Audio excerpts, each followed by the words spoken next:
Hey, BassGeek here, and today we're back out on Top Secret Lake F, which has been extremely tough.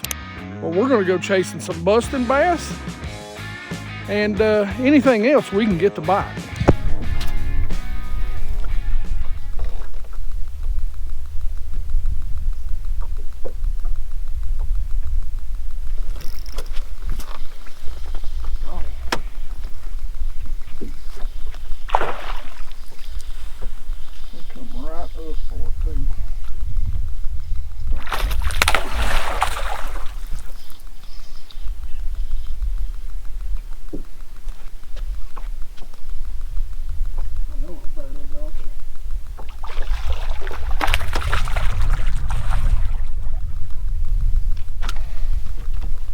Well, that's the way you want to start the day, boys and girls.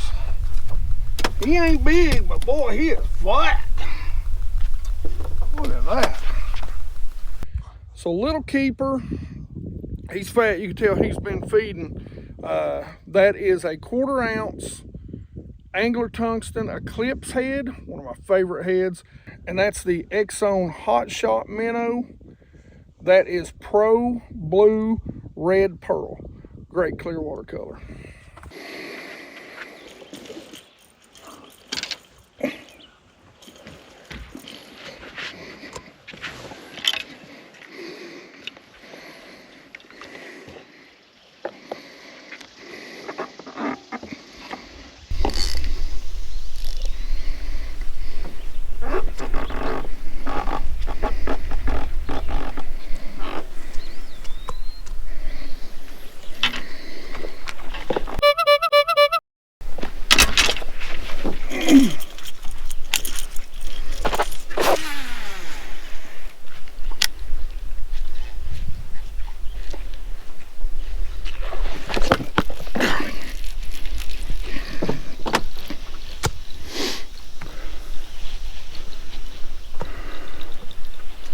I bet that's a smallmouth. I don't know, that might have been a largemouth.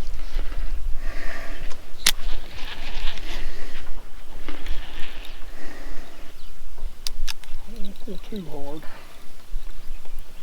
We've had a tendency to lose some here lately.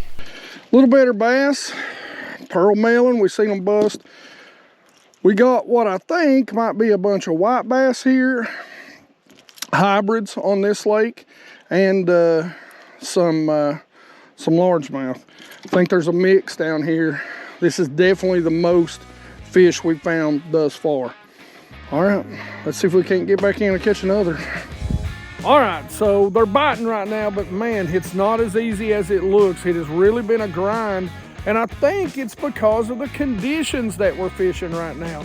The conditions today, it's a little bit cool. We got a cool front coming through, but it's supposed to get up into the mid-upper 70s.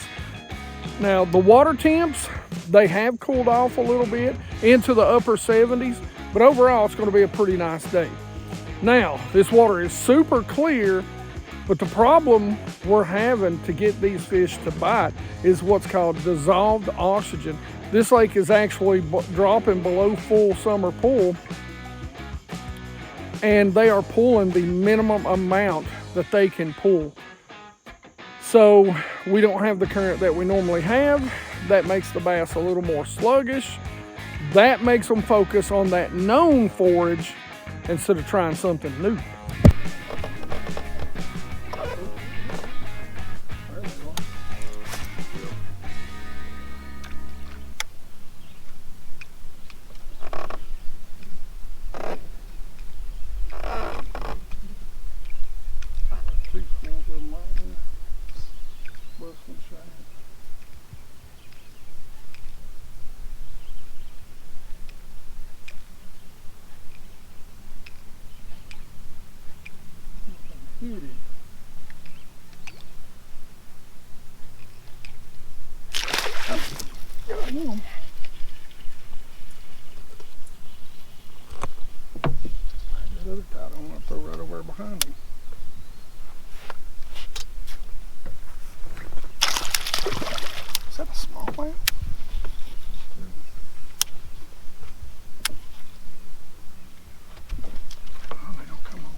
Sharpening them hooks worked.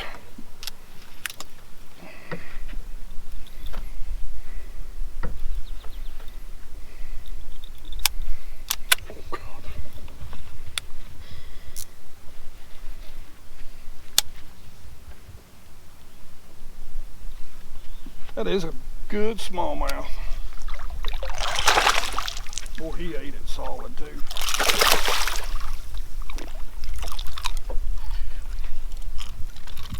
Yeah, look at that, Michael. Holy guacamole, Batman.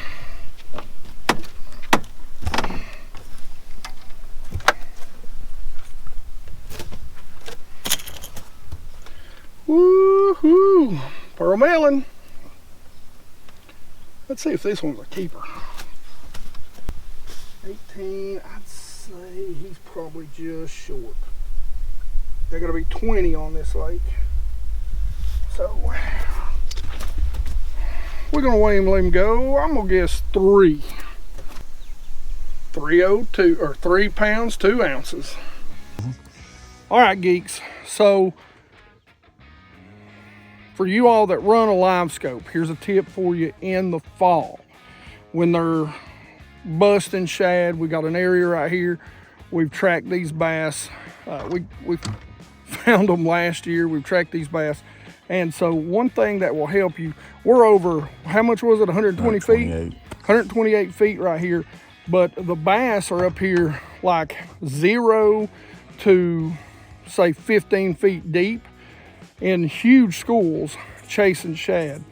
So one of the ways to see your lure at a greater distance, because this water is probably easily 15 feet clear, is to turn your transducer up 1 to 2 notches. Now come up here and I'll show you what we do. We're going to try and loosen it, and you can see our line right there. So what we're going to do is, this bar is even. We're just going to click it. Well, and you can feel it. 1, 2. Now that's 2. Normally, if they're deeper, normally I'm just going to do 1, but they're super shallow. So if they're deeper than say 10, 15 feet, 1 notch is all you need. And yeah, you can go on. I mean, I know a lot of guys are going to say, well, I can see my bait. Well, you can see it better, okay? You can see it better. Just give it a try. All right, let's get back to catching them. Here they come.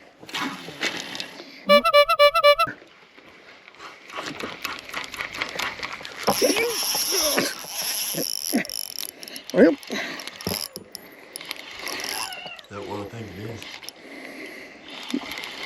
I don't think that's a lot. Nope, that's a good largemouth.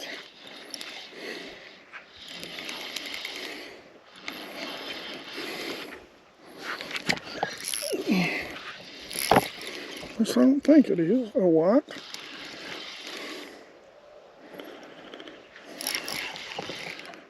Maybe.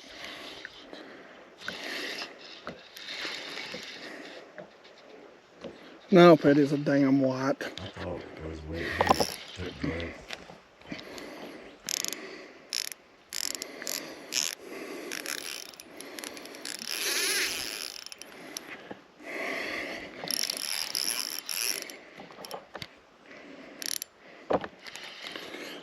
That's weird.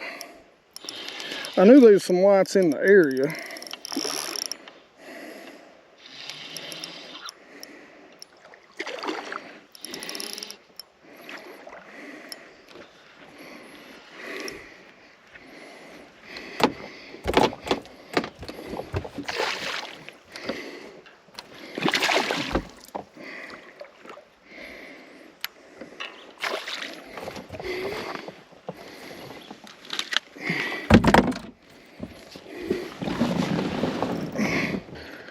Angler tungsten, not what we want, but look at all that mess.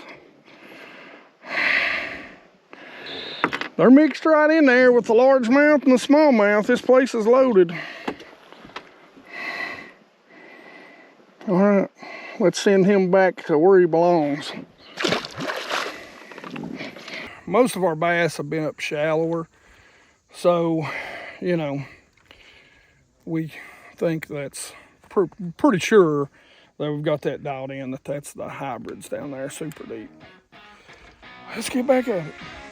All of them might not be exactly the black bass variety, if you know what I'm saying, but we are grinding out and we are having some fun. I'll tell you, these highlands, clear reservoirs, fishing for these largemouth bass out here in these clear lakes, I'm telling you this right now, you think it's easy to use a live scope and throw a minnow out there. Well, the thing about largemouth is they inspect the bait thoroughly. And a lot of times you can throw it 1,000 before you get one bite. All right, let's see what else we can get into as we move around a little bit.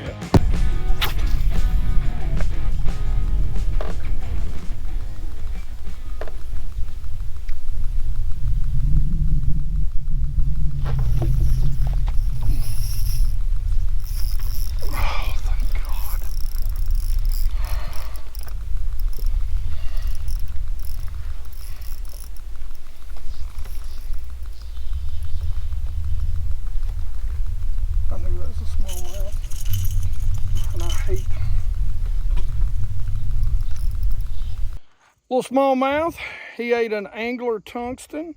That is a 1/4 ounce eclipse head, and that is a Damiki 3-inch armor shad. And one of my favorites, caught my personal best smallmouth on that, over 5 pounds. That is smoke black silver flake. There you go, geeks. I'm not sponsored by Fish Aid.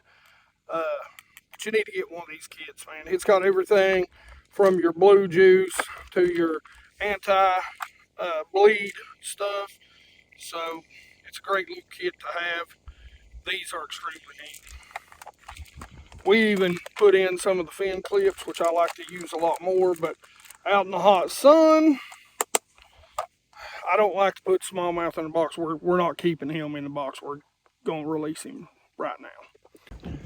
All right, guys, when you catch these fish, especially smallmouth, out deeper, 20, 25 foot of water, you need to make sure you're fizzing them. So I'm used to fizzing them through the mouth. I'm going to show you that. I'm not actually going to fizz them. I'm going to show you it's supposed to be better on how to fizz them on the side. So I'm going to show you where to fizz through here. You want to come right between the two crushers at the very back. You'll pop it in. Of course, do this either over the side or in the live well. So, you know, don't let out all the air, but you'll let out some of the air. All right, so we're going to count 3. We're going to lay him on his side, and we're going to count 3 scales back. I can feel his air bladder right there swollen. So we're going to go 1, 2, 3, or 1, 2, 3. We're going to lift that up, and we're going to poke right in. We're going to get him in the water. You can see the bubbles. And we're going to let him loose.